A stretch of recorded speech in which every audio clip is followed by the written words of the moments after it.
예, 그 빨간 책 보시면 성경은 좋은 교회를 무엇에 비유하고 있는가 이렇게 되어 있고요. 예, 성경이 말씀하시는 교회 이렇게 되어 있습니다. 자, 14가지가 나와 있는데 성경에서 교회에 대해서 오늘 아마 시간 7개까지만 하고 그 다음에 다음 내일 아침에 또 7개 이렇게 하려고 합니다. 자, 우선 4페이지 성경이 말씀하시는 교회 이렇게 됐죠. 교재를 보면서 같이 나갑니다. 좋은 교회는 무엇에 비유 가능할까? 우리가 세상을 그리스도께로 얻어오려면 그리고 지역교회의 유익을 누리려면 구령하는 좋은 교회에 헌신하는 것이 꼭 필요합니다. 하나님은 지역교회를 다음의 상징들로 비유하고 있습니다. 다음의 것들은 우리가 하나님을 섬기는 데 있어 우리의 목적이 무엇인지를 잘 보여주고 있습니다. 자, 고린도전서 3장 9절로 가보겠습니다. 거기에 건물이라고 하는 단어가 나와요. 하나님께서 너희는 교회의 하나님의 건물이라. 하나님께서 이 땅에 건물을 세우고 싶으신데 사실 나중에 보면 그 건물이 어마어마하게 큰 새 예루살렘이죠. 최종적인 결정판은 그 새 예루살렘이 상징하고 있는 그것이 바로 교회인데, 자, 확인해 보겠습니다. 고린도전서 3장 9절에 사용하고 있는 빌딩이라고 하는 단어. 그렇다면 예배당을 얘기하는 거냐? 아닙니다. 왜냐하면 이거는 영적 빌딩이기 때문에 이런 건물 얘기하는 게 아니고요. 예, 그러니까 그 어마어마하게 막 돈을 들여서 크게 막 예배당을 짓고 그런 거 아니고 영적인 빌딩을 얘기합니다. 자, 죄송합니다. 아니 고린도전서 제가 이렇게 조금 약간 울리는 것 같아서 울리죠? 네. 네, 그래서 제가 지금 막 웅웅 그러니까 지금 정신이 사나워서 3장 고린도전서 3장 읽겠습니다. 9절 우리는 하나님과 함께 일하는 일꾼이요 너희는 하나님의 농사요 하나님의 건물이니라. 동사는 이제 뒤에 나오니까 그때 살펴보고 지금 건물에 대해서만 살펴보려고 합니다. 자, building, God's building 그랬는데 이 빌딩이라고 하는 것은 나중에 뒤에 가면 영적인 빌딩이라는 것을 알 수가 있어요. 어떻게 확인할 수 있는가 한번 확인해 보겠습니다. 에베소서 2장으로 가면은요.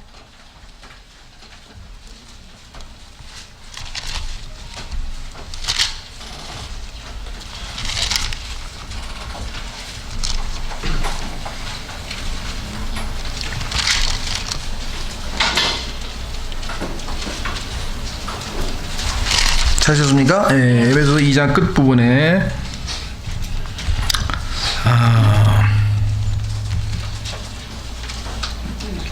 2장 19절서부터 보겠습니다. 에베소서 2장 19절 그러므로 이제 너희는 더 이상 낯선 자와 외국인이 아니요 오직 성도들과 더불어 동료 시민이요 하나님의 집안에 속한 자들이며 또 사도들과 대언자들의 기초 위에 세워진, 그러니까 실제 빌딩이 아니라는 걸 알 수 있죠. 기초가 건물 지을 때 바닥에 기초가 있는데 그런 돌이나 이런 기초가 아니라 기초가 누구냐면 사도들과 대언자들이 기초 위에 세워진 자들이니라. 예수 그리스도께서 친히 으뜸 모퉁이 돌이 되시나니, 그러니까 예수님께서 친히 으뜸 모퉁이 돌이고 거기에 사도들과 대언자들이 기초고 그 위에 세워지는 거기 때문에 당연히 영적인 것임을 알 수가 있고요. 21절 그분 안에서 모든 건물이 꼭 맞게 함께 뼈대를 이루어 주 안에서 한 거룩한 전, 여기는 홀리 템플이라 그랬죠. 한 거룩한 전, 홀리 템플로 자라가고 그분 안에서 너희도 성령을 통해 하나님의 처소로, 하나님이 거하시는 곳이죠. 하나님의 처소로 함께 세워져 있느니라 이렇게 되어 있습니다. 자, 따라서 우리는 빌딩, 하나님의 건물. 자, 그러면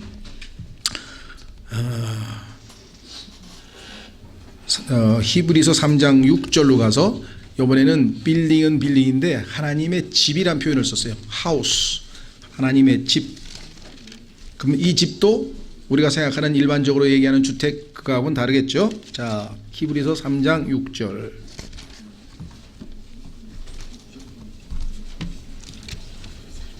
히브리서 3장 6절 그리스도께서는 자신의 집을 다스리는 아들로서 신실하셨으니 우리가 소망의 확신과 기쁨을 끝까지 붙들면 우리가 그분의 집이니라. 그렇죠?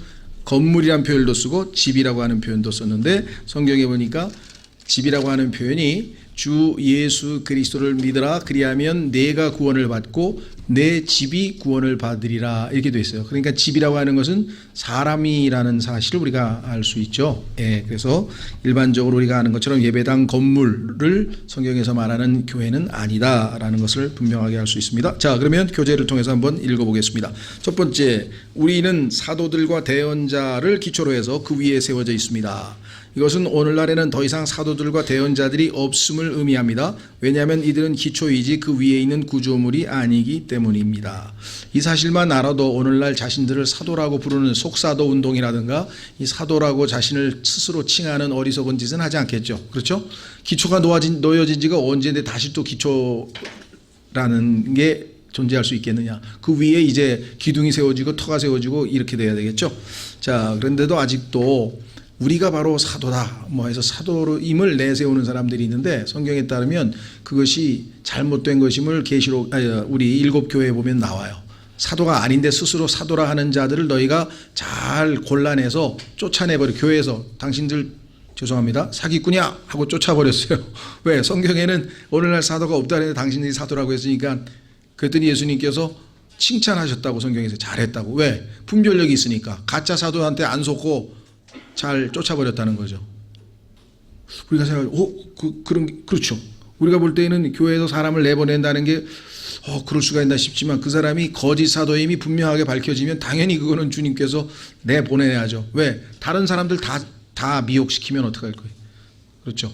예, 우리 한 미꾸라지 한 마리가 다 물을 진흙탕으로 만들어버릴 수는 없잖아요. 그래서 보호하기 위해서라도 그런 사람은 빨리 제껴야 한다, 제쳐놔야 된다고 성경이 말씀합니다. 자, 두 번째, 예수 그리스도께서는 온 건물을 하나로 붙드는 으뜸 모퉁이 돌입니다. 금방 우리 읽었죠. 빌딩에 있어서도 예수님께서 정말 주님은 우리가 몸된 교회이지만 그 중에서 예수님은 모퉁이 돌이 된다.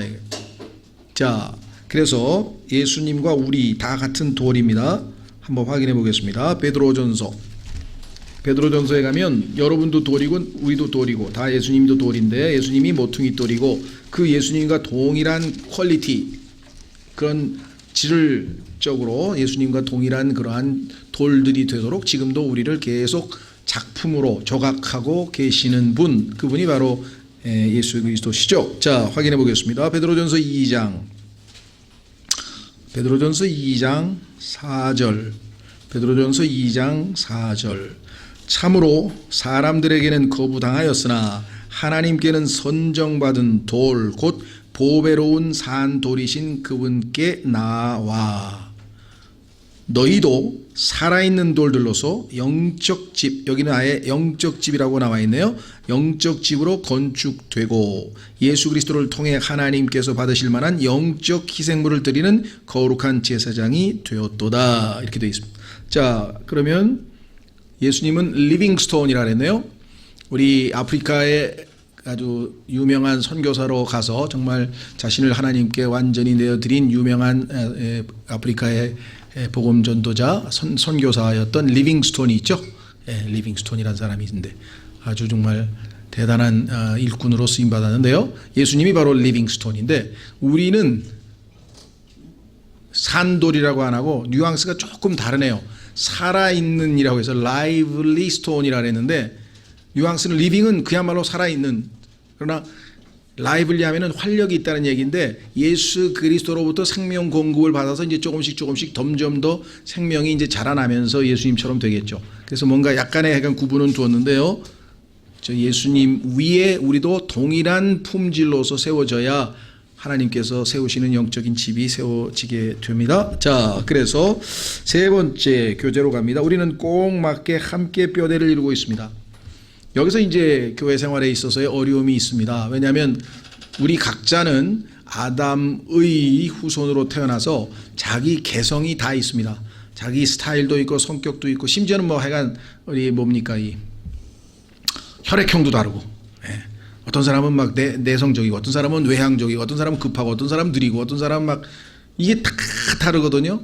예, 그런 개성을 유지한 채 그러나 또 예수 그리스도의 생명이라고 하는 공통분모를 갖고 있기 때문에 이게 또 동일한 품질로서 돼야 된단 말이죠. 그래서 꼭 맞게 함께 그러다 보니까 모난 부분을 주님께서 깎아내기도 하시고 처리하기도 하시고 빼바로 갈기도 하시고 이런 와중에서 우리가 서로는 때로는 부딪히죠. 서로 안 맞으니까 서로 상처를 입히기도 하고, 그러나 이 모든 것들은 결국은 한 작품으로 한 빌딩을 세워나가는 과정의 일부분이라는 사실을 우리가 인식하면 훨씬 더 견디기에 낫겠죠. 자, 네 번째, 우리는 한 거룩한 전으로 자라갑니다. 하나님께서 편히 거하실 수 있는 영적인 집으로, 거룩한 템플, 홀리 템플로 세워져 간다 그랬습니다. 다섯 번째, 성령께서 우리를 하나님의 처소로 함께 세우십니다. 이 처소, 해비테이션이란 말은 정말 편안하게 쉴 수 있는 그러한 곳이라 이 말이죠.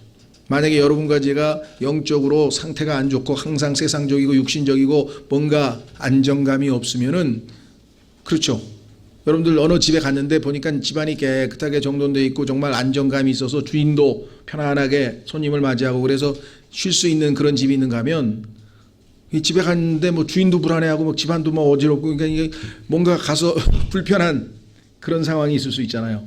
그러니까 지역교회도 마찬가지예요. 하나님 주님께서 오셔서 기쁨으로 함께 편히 쉬실 수 있는, 거처하실 수 있는 그런 교회가 있는가 하면, 그렇지 못하고 주님께서 불편함을 느끼실 수도 있는 교회가 얼마든지 있을 수 있다는 거죠. 자, 여섯 번째, 우리는 하나님께 영적인 희생물을 드리기 위해 영적인 집으로 세워진 살아있는 돌들입니다. 아까 우리 라이블리 스톤이란 말을 살펴봤었죠.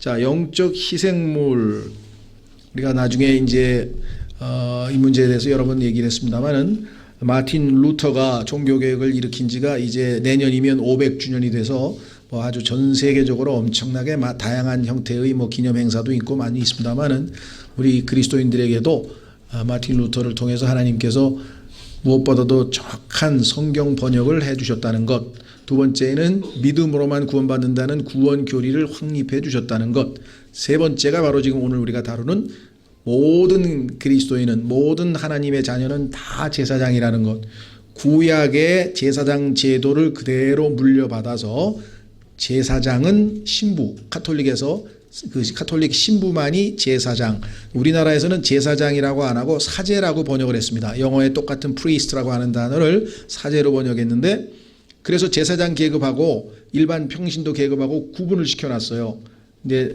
우리가 내일 또 공부하겠습니다만, 주님께서는 그와 같은 잘못된 교리를 내가 몹시 미워한다고, 그런 평신도 그다음에 사역자 이런 그런 걸 구분을 하면 안 된다 이렇게 얘기를 했습니다. 그걸 계급화시켜서는 더더군다 안 되고요. 그래서 우리는 다 제사장인데, 모든 그리스도인이 다. 그런데 문제는 구약 시대의 제사장은 살아있는 짐승을 죽여서 바쳤잖아요. 피를 내고. 그러니까 사실 구약 시대의 제사장은요, 뭐 좀 나쁘게 얘기하면은 그 뭐라 그러나요? 그 짐승 잡는 사람 뭐라 그러지? 백조. 예, 하여간 이름이 제사장이어서 그렇지 하나님께 바치는 제물을 관리하는 의미에서는 굉장히 거룩한데, 실제 그 작업은 보면 이건 백정 그 일을 하는 거예요. 예, 그 엄청난 일을 하는 건데, 우리는 그러한 그 짐승을 죽여서 그거 죽은 헌물을 하나님께 바치는 게 아니잖아요. 그렇죠? 우리는 살아있는, 우리를 산 희생물로 바치라고 로마서 12장 1절에 얘기했잖아요. 왜? 우리는 지금 라이블리스톤, 살아있는 거니까. 예. 그래서 우리가 바치는 희생물은 여기 나왔잖아요. 영적 희생물이라 그랬어요. 이 영적 희생물의 종류도 성경에 보니까 얼핏 보면 제일 우리가 많이 나오는 구절 하나만 우선 찾아보겠습니다. 히브리서 13장. 오늘날 개신교도들은 우리도 다 제사장이라니까 하고 교리는 알아요. 그러면 제사장은 하나님께 뭔가를 바치는 역할을 하는데 하나도 안 바쳐. 그러면 이름은 제사장인데 실제는 제사장 역할을 안 하는 거잖아요. 그렇죠? 그러니까 마틴 루터를 통해서 나도 하나님 앞에 언제든지 나아갈 수 있는 제사장이구나.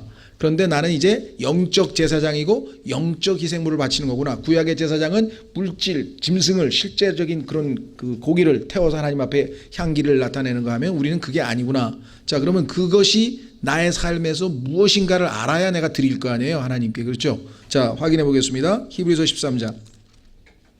히브리서 13장 15절. 히브리서 13장 15절. 그러므로 우리가 그분으로 말미암아 계속해서 찬양의 희생을 하나님께 드리자. 이게 이제 영적 희생물인데요. 희생. 자, 희생이라고 하는 것은 여러분 아시다시피 자기가 손해보는 거잖아요. 지금 그 조국을 위해서 희생한 사람도 있고요. 또 외국 군인으로서 우리 민족을 위해서 희생한 정말 그런 분들도 있고요. 또 여기 계신 분들 중에는 자식들을 위해서 완전히 인생을 희생해서 자식을 키우신 분들도 계시고요. 그렇죠? 예. 뭐 하여간 다양하게 그런 희생을 했는데 하나님께는 우리가 어떤 희생을 바칠 것이냐. 여기 보니까 찬양의 희생을 드리자 그래서. 그러면 찬양이라고 하는 것은 설명이 나와 있어요. 정의가 그 바로 옆에. 찬양이 무엇이냐. 우리가 일반적으로 생각한 것처럼 노래가 아니고요. 노래로도 표현이 되겠습니다만 찬양은 노래가 아니고 여기 나와 있어요. 그것은 곧 그분의 이름에 감사를 드리는 우리 입술의 열매니라. 여러분과 제가 입으로 하나님께 감사합니다 라고 표현할 때 여러분과 저는 영적 제사장으로 하나님께 바친 거예요. 희생물을. 그럼 여러분 생각에는 아니 하나님께서 나에게 엄청나게 좋은 걸 많이 해주셨는데 그게 왜 희생이냐. 좀 그게 이해가 안 가죠.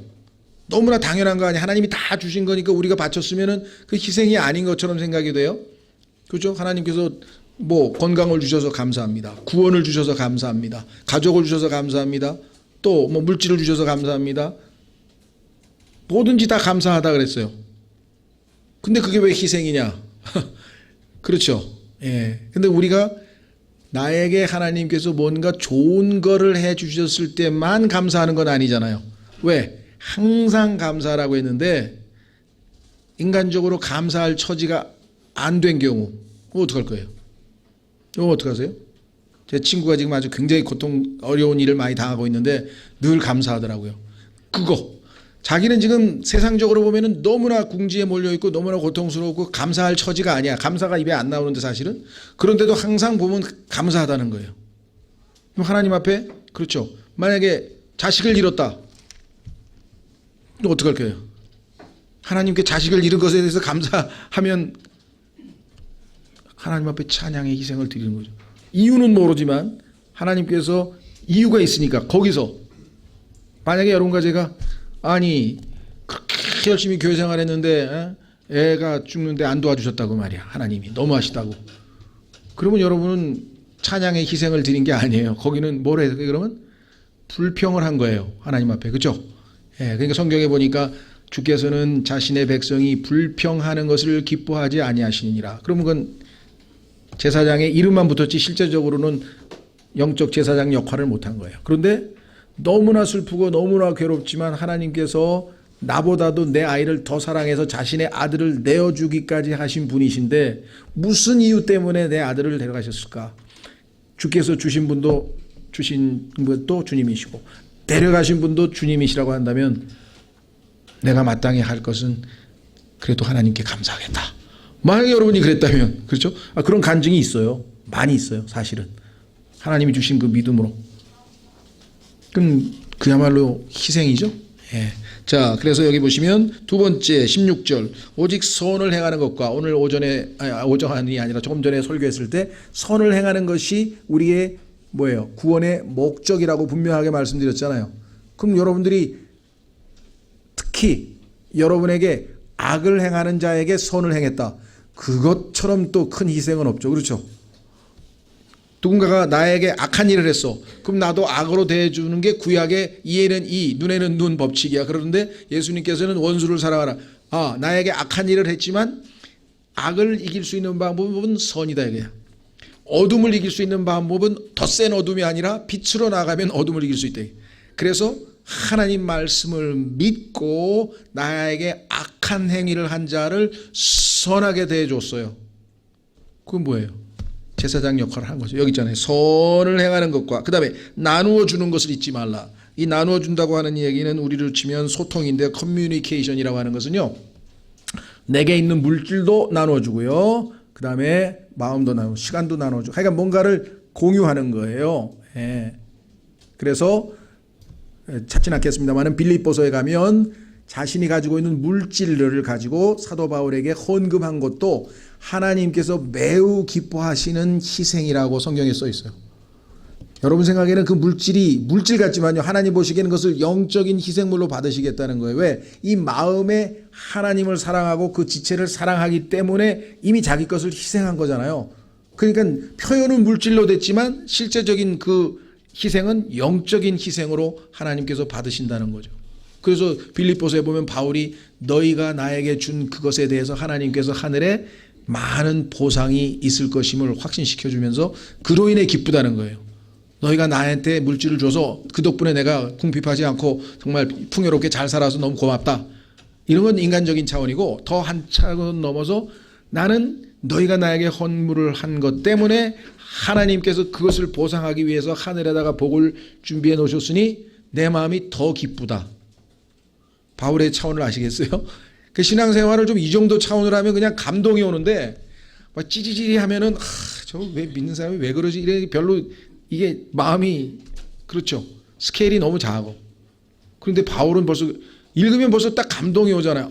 이 사람은 이 사람에게 뭘 받아서 내 주머니 두둑해. 야, 이제 이게 아니고 이 사람이 나에게 했지만 이것을 하나님께서 받으시고 이 사람을 복 주셔서 나중에 그가 하나님 앞에서 많은 상급을 받고 기뻐할 것을 생각하니까 기쁘다 이거예요. 바울이. 그런 차원에서 좀 신앙생활하면 얼마나 좋겠어요. 그죠? 그런 간증들이 덜어 있습니다. 그럴 때마다 감동이 오죠. 그건 아름다운 거죠. 그렇죠? 그냥 단순히 그냥 훌륭하다를 떠나서 이게 아름다운, 그래서 정말 이 진선미 중에서요, 성경에 보면은 이 하나님은 거룩함의 아름다움이 있으신 분이에요. 성경에 보니까 Beauty in Holiness. 참 놀라우신 분인데요. 자, 그래서 이거 길게 얘기하면 안 되고 시간이 너무 많이. 자, 두 번째 농장. 밭, 아까 농장 봤었죠?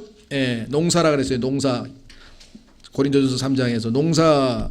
자, 성경에 보면은 창세기 3장에서 인간을 창조하신 하나님께서 첩에 주신 직업이 뭐였습니까? 예, husband였는데요. 그게 바로 남편이란 뜻이에요. 우리 요즘에는. 근데 원래 단어는 그게 농사꾼이란 뜻이에요. husbandry, 농사. 가축을 키우고 식물을 키우고 그게 생명을 자라나게 하는 거기 때문에 하나님께서 우리를 농사라고 했습니다. 그래서 우리도 여러분과 제가 주변에 있는 사람들에게 때로는 뭐예요? 물도 주고, 그렇죠? 자라게 하는 것은 하나님이시지만 우리가 그 일꾼으로서 농부 역할을 각자에게 서로에게 하는 것이죠. 자, 밑으로 내려갑니다. 너희는 하나님의 농사요. 교제로 갑니다. 그러나 좋은 땅 속에 씨를 받은 자는 말씀을 듣고 깨닫는 자니 그것이 또한 열매를 맺어 얼마는 100배, 얼마는 60배, 얼마는 30배를 내느니라 하시느니라. 그랬습니다. 질문, 씨가 뿌려진 좋은 밭이란 무엇을 말하는 것입니까? 답, 참된 교리와 실천이 있는 지역교회는 믿는 사람의 삶 속에서 많은 열매를 맺을 것입니다. 성령께서 맺으시죠. 우리는 재생산을 하고 열매를 맺기 위해 태어났습니다. 우리가 좋은 지역교회에 진지하게 참여하지 않는다면 결코 많은 열매를 맺지 못할 것입니다. 왜? 지역교회가 바로 농장이니까. 농사 짓는 장소가 바로 지역교회잖아요. 그렇죠? 예, 그래서 우리 그리스도인들 특히 지역교회를 하나님께서는 생명이 자라나는 곳, 농장으로 했어요. 농장. 여기서 농장은 식물만 얘기하는 건 아닙니다. 성경에 보면은 이 농장이라고 하는 것은 가축들도 키우는 거예요. 그죠? 예, 저 가장 가까이에서 그 소를 300마리를 구경하고 왔는데 얼마 전에 그 초청을 해가지고서 약간 뭐라 그러나 이 한우 횡성 한우 피하라 그러나 하여간 그 한우 전문으로 하는, 그래서 그 농사를 직접 소를 키우시는 분들이 진짜 횡성 한우만 이렇게 투자해서 이렇게 식당도 만들고 해서 한 300마리를 키우더라고요. 소를. 예.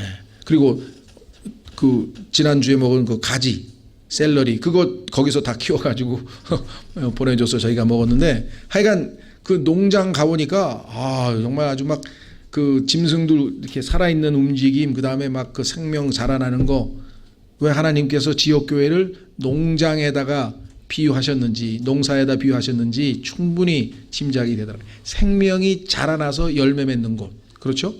예, 갔더니 송아지 새끼가 한 30마리가 그냥 모여 있는데 너무나 뭐랄까 귀엽다고 해야 되나? 조그만 송아지들이 있는데 아주 참 생명력이 넘치는 곳을 갔습니다.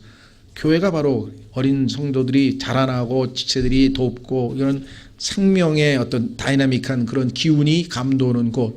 과연 그런 곳인가? 이 교회는 오니까 참 조용하고 좋긴 좋은데 이렇게 죽어 있는 것 같으면 냉랭한 게 그러면 그거는 안 되는 거죠. 그렇죠? 그건 평화가 아니라 그거는 그냥 죽어 있는 거예요. 평화는 생명력이 넘치는 가운데서도 자연스럽게 주님의 질서가 자리 잡은 거. 그렇죠? 글쎄요. 뭐 제가 가본 교회가 몇 개 없는데 딜랜드에 있는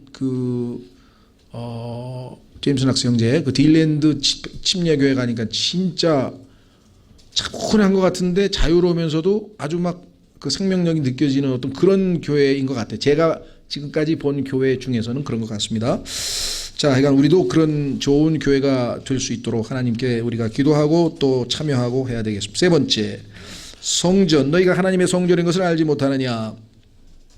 고린도전서 3장 16절과 고린도후서 6장 16절에서 하나님의 성전이란 말을 썼는데요. 자, 성경에 보니까 솔로몬의 성전은 지역교회의 예표입니다. 자, 그래서 솔로몬의 성전과 지역교회를 비교하면서 우리가 영적으로 교훈을 얻을 수 있는 점을 여기 한 10가지 아마 이렇게 좀 잘 한번 확인해 보겠습니다. 첫 번째, 솔로몬의 성전과 교회는 둘 다 금으로 지어졌습니다. 자, 뭐 구약에서 솔로몬의 성전이 금으로 지어진 건 우리가 잘 알고요. 신약에서는 우리가 그렇죠. 예수 그리스도를 통해서 자, 성경에 보니까 우리가 주님을 위해서 한 일들이 금, 은, 그다음에 보석 이렇게 평가받죠. 그렇죠? 예. 또 예수 그리스도께서 우리를 금보다도 더 보배로운 그렇죠? 예, 그런 존재로 만드신다. 이렇게 되어 있습니다. 자, 그래서 첫 번째는 신성. 성경에서 금이라고 하는 것은 하나님의 신성한 성품, 인간의 휴먼 네이처, 인간의 어떤 인정, 또 인간의 성품이 아니라 하나님의 신성한 성품을 예표하는 것이 금입니다. 그 나중에 하나님께서 우리의 일들을 시험하셨을 때 하나님께서 신성한 성품을 통해서 거두신 그러한 열매나 이런 것들은 하나님께서 억셉트 하시죠. 두 번째, 솔로몬의 성전에 빛을 받아들이는 창문이 있었던 것처럼 지역교회 역시 복음의 빛과 생명을 위한 하나님의 하늘의 진리들을 사람들에게 빛을 비추어야 합니다. 성전에 있는 창문처럼 그렇죠? 우리도 이 교회라고 하는 것이 이 역할을 감당해서 빛이 사방으로 비춰지는 퍼져나가는 그래서 교회 안에 우리들끼리만 완전히 폐쇄시켜가지고 바깥을 볼 수 없는 그런 게 아니라 창문들이 있어서 바깥으로 빛을 내보낼 수 있어야 된다. 그래서 찬송가에도 있잖아요. 빛의 사자들이요. 그렇죠? 그때 사자는 라이언이 아니고 그런 짐승사자 말고 우리가 메신저라고 하는 의미에서의 사자. 예. 자, 세 번째, 솔로몬의 성전 건축에는 유대인과 이방인이 참여한 것처럼 지역교회 역시 유대인들과 이방인들로 구성되었습니다. 그렇죠. 솔로몬이 자신의 그 아버지하고 친분이 있었던 두로의 히람 왕이라고 하는 분에게 목재 뭐 여러 가지 것들을 요청해서 그렇게 오고 또 솔로몬은 다른 물품들을 제공하고 해서 결국은 참여하게 되었는데 자, 성경에 보면 오순절에도 이와 같은 일들이 있습니다. 한번 확인해 보겠습니다. 구약의 레위기에 가면 명절이 7개가 있는데 그 중에 하나가 오순절이죠. 그런데 그 오순절 때 하나님께서 어떤 지시를 내렸는가 한번 확인해 보겠습니다. 레위기 23장.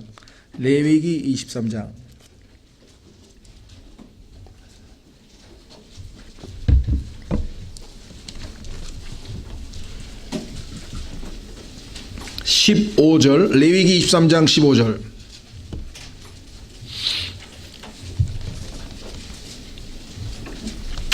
너희는 너희를 위해 그 안식일 다음 날 곧 너희가 요제 헌물에 단을 가져온 날부터 세어서 7 안식일을 채우고 7 요제 헌물을 가져온 날이 바로 초실절이고요. 7안식일을 채우고 7째 안식일의 다음 날까지 50일을 세워서 새 음식 헌물을 주께 드릴지니라. 이게 이제 오순절인데요.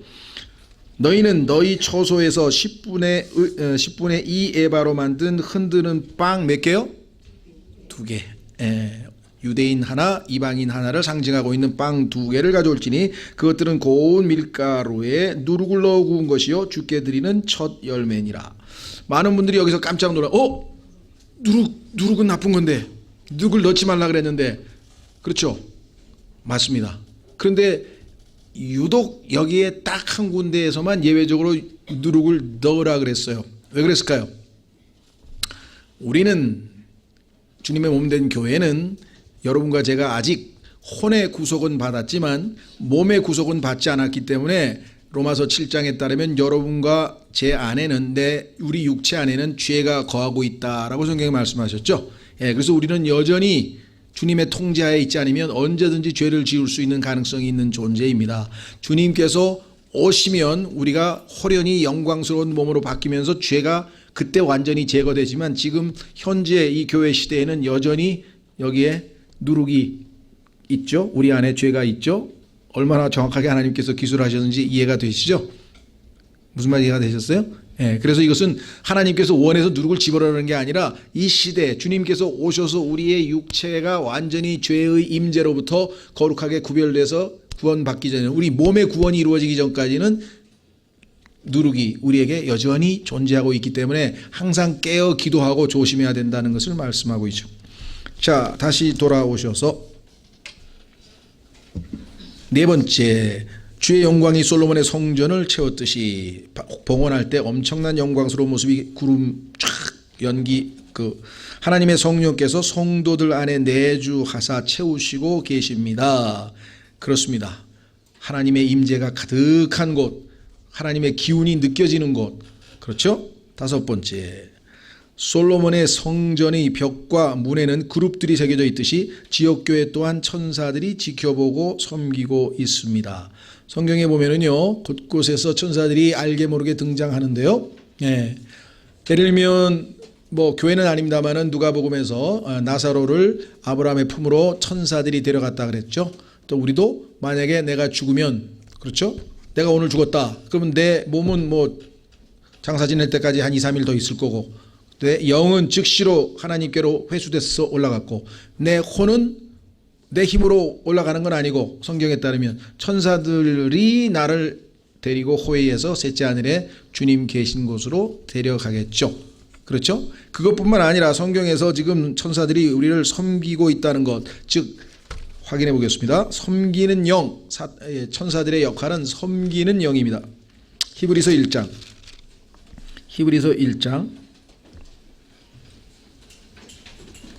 14절.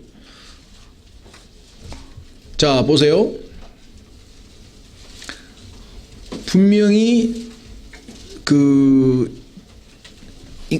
어떤 자연 현상으로 볼 때에는 있을 수 없는 현상들이 일어나죠. 그럴 때 외에는 초자연적인 일들이 벌어졌을 거 아니에요. 그렇죠? 그럴 경우에는 천사들이 개입할 경우가 상당히 있겠죠. 예를 들면 분명히 땅 하고 해서 제일 쉬운 게 이겁니다. 이쪽에서 차가 오고 이쪽에서 차가 오고, 그렇죠? 그래서 정면으로 부딪혀야 되는데 외나무 다리에서 한쪽으로 안 부딪히기 위해서 확 틀어가지고 이제 강물 쪽으로 떨어졌는데 보니까 멀쩡하게 다리를 건너서 저쪽으로 차가 가고 있다는 거죠. 그 형제님은 나는 모른다 이거야. 하나님께서 살리신 건데, 그렇죠? 그게 방법이 무엇이었을까를 추정하다 보면 성경에서 천사들이 개입했을 수도 있다는 거죠. 개입했다, 그게 답이라고 할 수는 없지만 하나님께서 보면 그와 같은 방식으로, 빌립이 지금 열심히 전도하고 있었어요. 그래가지고 에디오피아 내시가 딱 침례받고 기뻐가지고 가려고 인사하려고 보니까 없어졌어. 어디 갔지? 그 빌립을 하나님께서 천사가 데려갔단 말이에요. 하나님의 천사를 동원해서. 자, 그래서 여기 보시면 히브리서 1장 14절에 그들은 다 천사들 얘기입니다. 13절 보시면 그분께서 어느 때 천사들 중에 누구에게 내가 내 원수들을 내 발받침으로 삼을 때까지 내 오른편에 앉아있으라 하셨느냐. 아드님에게만 그리 말씀하셨다. 그러나 그들은 천사들은 다 구원의 상속자가 될 자들을 위해 섬기라고 보내어진 섬기는 영들이 아니냐. 혹시 여러분들 중에서도 아마 그런 개인적인 체험이 있으신 분들도 충분히 있을 수 있을 겁니다. 자, 그 다음에 6번째, 솔로몬의 성전이 바벨론 사람들에 의해 맹렬하게 공격을 받았듯이 지역교회 또한 신비의 바벨론으로 알려진 로마 가톨릭으로부터 맹렬하게 박해를 받아왔습니다. 바벨론으로부터의 피해, 박해. 그렇죠. 바벨론은 창세기 11장에서 세워진 그렇죠. 이방 왕국인데 그때 그렇죠. 바벨탑이 세워졌고 그 이후에 전 세계로 사람들이 흩어진 다음에 바벨 왕국이 세워졌는데 그때 이후로 마지막 계시록에 나오는 큰 음녀 바벨론에 이르기까지 이 시스템이 즉 하나님을 대적하는 영적인 그러한 보이지 아니하는 체계가 이 땅에 여전히 마지막 멸망당하는 순간까지 지속될 것임을 성경에서 보여주죠. 따라서 꼭 여기서 얘기하는 로마 카톨릭이라고 얘기를 했는데요. 단순히 로마 카톨릭으로만 얘기할 필요가 없습니다. 계시록 17장 18장을 해석할 때 로마 카톨릭이라고 해석하시는 분들이 한 90% 되는 것 같아요. 이제 킹제임스 성경을 믿는 분들 중에서는. 그러나 그거를 로마 카톨릭으로만 제한하실 필요는 없어요. 로마 카톨릭 교회가 제일 큰 리딩 선두 조직체이기는 하지만 그 이외에 다른 종교들도 다 하나님을 대적하는 전체적인 영적인 체계를 얘기할 때 성경에서 바벨론이라 그러지 어떤 특정한 한 종교만을 얘기해서는 한 건 아닌데 이 시대의 가장 큰 조직체로 가장 바벨론다운 모습을 보이고 있는 종교가 카톨릭이다 보니까 우리가 대표 단수로 해서 카톨릭을 지명하는 성경에서는 바벨론은 훨씬 더 넓은 개념입니다. 반 하나님을 대적하는 모든 인간의 종교적 영적 체계 시스템. 자, 다시 돌아오면 7번째, 솔로몬의 성전과 예루살렘이 고난의 시기들이 다시 재건되었듯이 지역교회 또한 대적들로부터 많은 반대를 받는 가운데 고난의 시기들에 재건되었습니다. 자, 성경에 보면은 이 이방인들에 의해서 예루살렘이 얼마만큼 많이 시련을 겪었는지 우리가 잘 알 수 있는데요. 지역교회 역시 같은 고난의 역사가 점철되었다. 8번째, 솔로몬의 성전과 예루살렘이 칼과 도구를 가지고 세워졌듯이 지역교회 또한 성령의 칼로 거짓 교리를 물리치며 하나님의 말씀을 올바로 가르치면서 세워졌습니다. 자, 이스라엘 백성들이 바벨론으로 포로로 사로잡혀갔습니다. 그 포로로 사로잡혀간 이스라엘이 이제 돌아왔습니다. 돌아와서 제일 먼저 한 것이 성전 재건이에요. 성전이 다 바벨론에 의해서 다 파괴됐기 때문에 하나님께 경배하기 위해서는 우선 구약에서는 성전이 모든 것의 중심지이기 때문에 성전을 재건하는데 그것을 방해하는 사마리아인을 포함해서 산발랏 등등이 여럿 있었단 말이죠. 그래서 한 손에는 그렇죠? 왼손에는 칼을 들고 오른손에는 그 도구, 뭐 삽이나 뭐 이런 곡괭이나 이런 걸 들고 한편으로 일하면서 일을 하면서 동시에 전쟁을 수행하는데 교회 생활 역시 같은 맥락에서 주님을 위해서 섬기고 일하지만 동시에 영적 전쟁을 수행하고 있다는 의미에서 봤을 때 같은 맥락에서 이해할 수 있다. 그렇습니다. 상당히 날카로운 통찰력인 것 같아요. 성경을 부지런히 많이 읽다 보면 하나님께서 이와 같은 분별력, 이렇게 영적인 인사이트, 그렇지. 교회도 일하면서 동시에 영적인 전쟁을 수행하고 있구나라는 것을 우리가 느낄 수 있습니다. 자, 우리는 말씀의 칼이죠. 자, 9번째, 솔로몬의 성전과 예루살렘을 재건하던 사람들이 가난하고 약하고 경멸받는 자들로 여겨졌듯이 지역교회를 건축하는 사람 또한 세상에서 동일한 대접을 받았습니다. 그렇습니다. 과거에 보면은 영국에서 그런 일이 있었다 그러죠. 영국 여왕이 이제 이 소위 말하면 사회 단체 대표자들을 초청해서 큰 뭐 연회를 베푼단 말이죠. 영국은 여왕이. 그러면 뭐 교육 단체, 그다음에 뭐 여성 단체, 그다음에 뭐 남성 단체, 뭐 여러 가지 대표가 있는데 그 중에 하나가 이제 종교 단체 대표가 있을 거 아니에요. 그래서 종교 단체 대표인 아마 뭐 영국의 무슨 종교 지도자 한 사람이 갔겠죠. 그랬더니 이제 사람들이 이제 조롱을 하는 거예요. 왜냐하면 다른 대표 단체들은 지금 막 회원이 늘어나면서 막 활동이 막 활발한데 20세기 와서 사람들이 다 영적인 일에 무관심하니까 교회는 위축되고 점점 그 유명한 영국의 제일 큰 성당 이름이 세인트 폴스 카테드럴인데 세계에서 세 번째로 규모가 크다 그래요. 그러니까 어마어마하게 큰 성당인데 막 텅텅 비고 머리 하얀 그 할아버지 할머니만 그저 한 10명 주일날 가보면 예배를 드리는지 관광객하고 같이 노는지 모르지만 하여간 그렇게 꼴이 그 모양이 됐으니 얼마나 조롱거리가 되냐 이거죠. 종교라고 하는 것이 20세기에 와서 세속주의가 풍미하고 있는 이 20세기다 보니까 그렇죠. 그러니까 종교 가진 사람은 이게 정말 구닥다리 같기도 하고 정말 나약한 사람 같기도 하고 이게 지금 이제 특히 유럽에서의 분위기인데 얼마나 그랬겠어요. 그러니까 이제 조롱을 했나 봐요. 당신네는 뭐 이제 거의 뭐 죽어간다며 이제 없다며 하면서 이제 어떤 사람이 이렇게 놀렸더니 이분이 그래도 훌륭한 사람인가 봐요. 아니 우리는 여태까지 2000년 역사 동안에 한 명도 회원이 없어지질 않아. 당신도 조금 있으면 죽을 거 아니야. 근데 우리는 안 죽어. 무슨 말인지 알겠어요?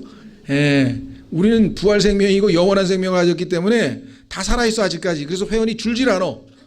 요즘 천천히 조금씩밖에 안 늘어나서 그러지 늘어나긴 늘어나. 근데 당신네들은 다 죽잖아. 조금 있으면 죽을 거 아니야. 그렇게 대답을 했다. 그래서 야, 그 사람 진짜 거듭나고 구원 받은 목사인가 보네. 그런 생각이 들기는 들었습니다만 그렇죠. 우리는 안 죽잖아요. 계속 늘어나는 거지 여전히. 자, 그래서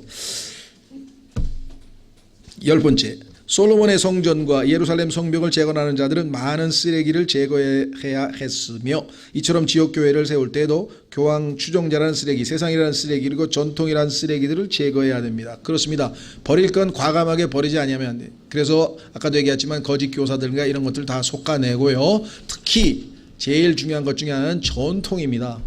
성경에 보면 전통이 좋은 뜻으로 쓰일 때가 있는데 드물게 거의 다 나쁘게 쓰여요. 왜냐하면 인간들이 하나님의 말씀에다가 플러스 알파 자기들의 어떤 전통을 거기다가 집어넣어 가지고 그렇죠. 근데 그게 유익한 것도 있어요. 성경에 보면. 그래서 우리의 전통을 따르라고 바울이 얘기를 해요. 그런데 그건 아주 예외적인 경우고 일반적으로 기독교에서 하는 모든 전통은 성경에 어긋나거나 성경과 빗나간 것들이 너무 많아서 성경에 보니까 이 전통을 조심하라고 골로새서 2장 8절에 여기 나와 있습니다. 과학, 그 다음에 철학, 전통 이런 것들은 다 인간의 원리니까 인간의 기초 원리니까 다 그거를 교회에서 제거하고 순수하게 영적인 것만 남아 있어야 된다. 자 11번 솔로몬의 성전과 예루살렘 성벽을 재건하는 데 있어서 고귀한 자들은 자기들의 주의 일을 위해 부담을 지지 않았던 것처럼 오늘날 또한 많은 부자들과 사회적으로 유명한 그리스도인들은 지역교회를 세우는 데에는 기여한 바가 거의 없습니다. 거의 없다는 얘기입니다. 없는 건 아니에요. 있어요. 예를 들면 아주 세계적으로 유명한 부자 중에 정말 이 기독교 역사에 길이 빛나는 사람이 있어요. 모라비안 교도들을 즉 성경을 믿는 킹제임 성경을 믿는 성도들을 도와서 세계 선교 운동에 아주 앞장섰던 독일의 진젠도르프 백작이라고 하는 사람이 있거든요. 자기의 모든 전 재산을 털어서 아주 그리스도인들에게 도움을 줬던 사람으로 유명합니다. 뭐 더 있겠지만 그 중에서 이제 대표적인 사람이에요. 그러니까 예외 없는 규칙은 없어요. 그러나 전반적으로 봤을 때 사회적으로 명성을 얻거나 높임을 받거나 이런 분들이 교회에 무슨 크게 기여한 건 거의 없더라는 거죠.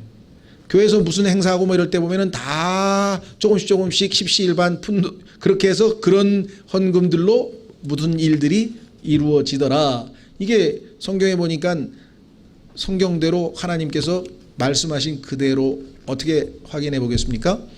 성경으로 확인해 보면 알 수 있죠. 그렇죠. 히브리서로 가보십시오. 히브리서 가니까 물질적으로 많은 축복을 받은 경우에는 대체적으로 믿음에 있어서는 좀 약하고 물질적으로 어려운 사람들은 믿음을 하나님께서 많이 주셨다. 얼마나 균형 잡히신 분이세요. 하나님은. 그렇죠. 자, 죄송합니다. 히브리서가 아니고 야고보서 찾으셨습니까? 예, 야고보서 2장 1절부터 보겠습니다. 우리도 잘못하면 이런 면에서 조심스러워해야 됩니다. 정말 저희 교회는 너무나 그런 면에서는 정말 감사한데요. 뭐 저희 교회에서 무슨 사회적인 무슨 지위라든가 뭐 이런 것들이 교회에서 무슨 그 이렇게 높임을 받거나 존중받거나 아니면 특별히 특별 대접을 받거나 이래 본 적이 거의 없죠. 그렇죠? 그런데 그런 것들이 일반적으로 교회에 많이 있어. 그래서 굉장히 그것 때문에 상처 입는 사람이 많이 생기거든요. 저는 그런 것 면에서는 참 하나님의 은혜가 넘치는 것 같아요. 여기 보시면 2장 1절 내 형제들아 영광의 주 곧 우리 주 예수 그리스도의 믿음을 가지고서 사람들의 외모를 중시하지 말라. 직업이라든가 뭐 가문이라든가 돈이라든가 이런 걸로 인해서 그리스도인을 판단하면 안 된다. 2절 만일 너희 집회에 금반지를 끼고 아름다운 옷을 입은 사람이 오고 또 허름한 옷을 입은 가난한 사람이 들어올 때 너희가 화려한 옷을 입은 자에게 관심을 기울이며 그에게 이르되 여기 좋은 자리에 앉으소서 하고 또 그 가난한 자에게 이르되 거기 서 있든지 여기 내 발받침 밑에 앉으라 하면 너희가 너희끼리 차별하며 악한 생각으로 판단하는 자가 되지 아니하느냐. 하나님 보시기에 이게 차별뿐만 아니라 악한 생각이라는 거예요. 마귀로부터 오는 생각이라는 거죠. 그렇죠? 그런데 우리는 얼마나 쉽게 그렇게 판단하기가 쉬워요. 세상에서는. 뭐 세상은 당연하고 교회에서마저도 이게 너무나 이런 게 두드러져서 문제가 되는 경우가 종종 있죠. 보세요. 5절 하나님께서 너무나 놀라운 말씀을 하셨네요. 내 사랑하는 형제들아 귀를 기울이라. 하나님께서 이 세상에 가난한 자를 택하사 믿음에 부여하게 하시고 물질적으로 가난하면 하나님이 주신 축복이 믿음이 더 세죠. 그럴 수밖에 없어. 왜? 믿을 구석이 없으니까. 돈을 믿는 사람은 뭐예요? 성경에 보니까 부자는 돈을 신뢰하게 되어 있다고 써 있거든요. 예외적인 사람이 있어요. 부자인데도 불구하고 정말 하나님을 절대로 신뢰하는 빈센도르프 같은 분이 없는 건 아니에요. 그러나 일반적으로 볼 때 그렇더라. 여기 써 있죠. 뭐라고 되어 있습니까? 또 자신을 사랑하는 자들에게 약속하신 왕국의 사역자로 삼지 아니하셨느냐. 그러나 너희는 가난한 자들을 업신 여겼도다. 부자들은 너희를 학대하고 재판석 앞으로 너희를 끌고 가지 아니하느냐. 그들은 너희를 부를 때 쓰는 그 존귀한 이름을 모독하지 아니하느냐. 그래서 하나님은 균형 잡히신 분입니다. 어떤 사람이 물질적으로 가난하면요 영적인 면에서는 부요하게 해주시는 분이시라고 성경에 써 있어요. 자, 다시 돌아옵니다. 네 번째, 진리의 기둥과 터. 아까 건물과 관련지어서 빨리 읽겠습니다. 이 집은 살아계신 하나님의 교회요 진리의 기둥과 터니라. 지역교회는 다음과 같은 이유로 기둥과 같습니다. 진리를 지탱합니다. 교회가 진리를 지탱하지 않으면 정말 그 진리는 서야 할 곳을 잃죠. 교리의 확고함을 선포하고 장려하기 때문입니다. 아까 우리 교리에 대해서 잘 살펴보았습니다. 두 번째, 하나님의 말씀 곧 진리를 지탱하고 있기 때문입니다. 그렇죠? 세 번째, 사회의 많은 다른 제도들이 지역교회가 가르치는 성경의 진리에 의존하고 있기 때문입니다. 이것은 나중에 여러분들이 한번 확인해 볼 필요가 있는데요. 이 사회에서 많은 사람들에게 유익을 주는 그런 제도들이 있어요. 뭐 그걸 너무나 많아서 다 얘기하기는 어렵지만 간단하게 그저 하나 얘기를 하자면은, 자, 성경에 보니까 하나님께서 6년간 농사를 짓되 7년째에는 안식년으로 해서 땅을 쉬게 하라 그랬잖아요. 그래서 다시 지력을 회복하고 미네랄도 회복하고 해서 농사를 지을 때 제대로 된 양식이 돼요. 그렇죠? 예. 그 안식년이라고 하죠. 예. 그거를 사회에서 활용해서 특히 일반적인 회사들도 하지만은 학교 사회에서는 교수가 6년간 강의를 하고 자기 일을 하다가 7년째에는 강의를 쉬게 해줍니다. 마음껏 책 읽고 연구할 수 있게 해줘요. 그래야 재충전이 돼서 더 나은 강의를 할 수 있게 된다는 것을 어디서 얻었어요? 성경에서. 그런데 이게 한두 개가 아니에요. 그냥 세면은 막 수백 가지가 나와요. 미국에서 시행하는 제도를 포함해서 다 보면 성경에서 가져다가 쓴 거예요. 성경에서 가져다 쓴 거예요. 예. 그래서 진리의 기둥과 터. 이 땅에서 그나마 하나님의 말씀에 입각해서 좋은 제도들은 다 성경으로부터 나온 거지 딴 데서 나온 게 아니라 하나님의 선하심이죠. 자, 다섯 번째, 올리브 나무. 옛날 성경에는 감람나무라 이렇게 한문으로 이상하게 써가지고 감람나무라 그랬었죠. 자, 올리브. 이 올리브가 약간 요즘에 뭐 여러 가지 건강식품보다가 유명한데 성경에서 올리브 나무는 자, 참 올리브 나무가 있고요. 그 다음에 야생 올리브 나무가 있는데 유대인들이 원래 참 올리브 나무였어요. 그런데 잘렸죠. 그 다음에 야생 올리브 나무였던 우리 이방인들이 믿는 순간 접붙여서 그렇죠. 뿌리로부터 예수 그리스도가 뿌리죠. 뿌리로부터 정말 참 모든 공급을 받아서 우리가 빛을 내고 또 기름이라고 하는 성령의 역사가 일어나죠. 자, 확인해 보겠습니다. 야생 올리브나무인 내가 그들 가운데 접붙여서 그들은 유대인들입니다. 그들과 함께 올리브나무의 뿌리와 기름짐에 참여하게 되었을진데. 자, 지역교회는 올리브나무의 잎들처럼 항상 푸르려야 합니다. 올리브나무는 아시다시피 에버그린입니다. 에버그린. 예. 항상 푸른 빛을 가지고 있죠. 예, 생명이 넘쳐나죠. 푸르름은 가지에 있어 생명과 수액을 의미합니다. 그래서 예레미야에 보면은 잎이 푸르고 열매 맺는 일을 그치지 아니하니라. 뭐가? 강가에 심기운 나무가. 시편에도 나오죠. 강가에 심긴 나무는 그 잎사귀 또한 시들지 아니하리로다. 올리브 나무의 그 생명력 넘치는 에버그린 늘 푸른 빛은 바로 교회가 가야 할 길이다. 두 번째, 지역교회는 올리브 나무처럼 열매가 풍성해야 됩니다. 올리브 열매 맺힌 거 보셨죠? 아주 새카맣게 잔뜩 매달려 있는 것을 우리가 보게 되는데, 그래서 교회는 제철에 열매를 맺는 나무 같으며, 교회에 있는 형제 자매들이 서로가 서로를 먹이는 열매를 맺힌다면 얼마나 좋겠어요. 그렇죠? 다른 형제가 맺는 그 좋은 성령의 열매를 내가 누리고, 또 내가 맺는 열매를 다른 지체가 누리고, 그 열매 맺는 풍성한, 열매가 풍성한 교회, 이것이 바로 올리브나무로 상징되는 또 비유되는 교회의 모습이다. 세 번째, 올리브 기름은 빛을 내고 어둠을 내쫓기 위해 등잔대의 연료로 사용되었습니다. 그렇습니다. 성소에 빛을 낼 때 이 기름을 항상 공급해야죠. 이처럼 지역교회도 죄로 어두운 세상에 복음의 빛을 내보내야만 합니다. 너무나 올리브나무와 유사한 비유죠. 네 번째, 올리브 가지가 평화의 상징인 것처럼 지역교회도 하나님의 평화가 가득한 곳이어야 하며 화평의 복음이 전파되어야 하는 곳이어야 합니다. 자, 창세기에 보면 여러분 잘 아시는 것처럼 노아의 홍수가 끝나고 까마귀를 내보냈더니 까마귀가 나가가지고 신나게 돌아다니면서 이제 시체 뜯어먹고 좋아가지고, 그런데 비둘기를 내보냈더니 돌아보니까 도저히 있을 곳이 못돼서 다시 돌아왔죠. 그래서 또 일주일을 기다려가지고 그 다음에 내보냈더니 그때 입술에 그 주둥이, 거기 뭐 불이라 그러죠. 불이에 올리브나무 이파리 하나를 딱 물고 돌아왔어요. 그래서 아, 땅이 다 말랐구나 하고 노아가 알았죠. 그래서 그때 이래로 인간은 평화를 상징할 때에는 비둘기 입에 올리브나무 이파리가 하나 딱 들어있습니다. 그랬더니 어떤 분이 한다는 소리, 아, 그거 피카소가 그때 그 평화의 상징으로 그려서 그런 거 아닌가요? 아니, 맞죠. 근데 피카소가 뭘 보고 그렸어요? 성경을 보고 그렸지. 자기 머릿속에 나왔나? 그렇죠. 그러니까 그 피카소보다 더 유명하게 성경으로 가야지. 성경에서 그 모습을 보고 피카소가 이거야말로 진정한 평화의 상징이구나 하고 해서 그린 거죠. 예. 그래서 지금도 가면 하여간 뭡니까? 예루살렘 성지순례 가면요.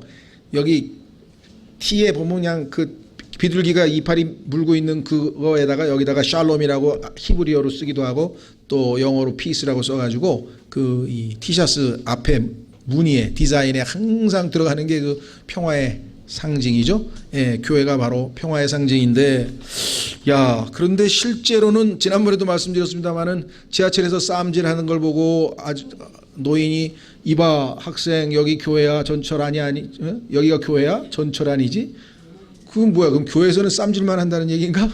할아버지가 얼마나 평생 동안 교회가 시끄럽게 싸움을 많이 하는 걸 알아들으셨는지 그렇게 얘기를 했다는 거예요. 근데 아니나 다를까 대한민국에 존재하는 교회 가면 정말 싸움의 역사인 것 같아요. 그냥 내가 아는 분도 자기가 장로인데 회의하다가 성질 나가지고 성경 집어던지고 나왔다 그러더라고요. 그 요즘에 시중에 나와 있는 책을 보니까요, 교회에서 싸움하는 책들이 많아요. 그래서 하도 유명한 교회에서 어떻게 싸웠나고 읽어봤더니 한쪽이 한 얘기하고 또 한쪽이 얘기하고 또 완전히 다른 얘기를 하고 있는 거야. 막 이렇게 두꺼운 책을 냈어. 그래서 그냥 좀 보다가 아유 안 되겠다. 내가 싸울 필요도 없는데 왜 싸움하는 거야. 근데 얘기를 보니까 막 기가 막힌 내용들이 다 들어있다. 그래서 이거를 왜 내냐 이게. 마귀가 이걸 읽으면 교회를 어떻게 생각하게 될 거예요. 그죠? 그 권모 술수와 속임수와 사기와 이게 그냥 세상보다도 더 치졸하고 이런 내용들이 거기에 잔뜩 들어가 있는데요. 또 서로가 잘못됐다고 그러니 이걸 참 성경에서 오죽하면 하나님께서 차라리 재판하느니 지는 게 낫지 않냐? 왜? 하나님께서 보고 계시니까 여기서 손해봤으면 나중에 다 하나님이 채워주실 거 아니에요. 고린도전서 6장에 써 있잖아요. 그 성경을 밤낮 가리키는 교회가 차라리 교회에서 형제를 대상으로 재판하느니 지는 게 낫다고 성경이 썼는데 그걸 이기려고 그냥 끝까지 참 안타깝습니다. 자, 6번째, 내가 본 7 등잔대는 7 교회니라. 금 등잔대, 예수님께서 말씀하셨습니다. 이거는 달리 해석할 필요도 없어요. 왜? 예수님이 해석을 해주셨기 때문에. 자, 지옥교회는 하나님의 말씀의 빛을 비춰야 합니다. 그렇습니다.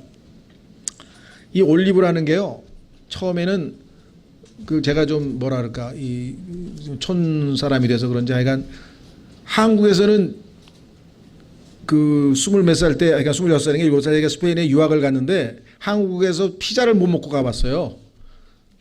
그때까지도. 근데 옛날에서 뭐 그랬는지 모르겠는데 그냥 갔더니 피자를 이제 먹어보라는데 그게 올리브가 있잖아요. 그 다음에는 하여간 뭐 식당만 가면 일단 올리브가 무슨 우리 닭광이라 그런가 뭐 하여간 입맛 돋구게 하는 에피타이저로 그냥 무조건 올리브부터 나오는 거야. 올리브부터.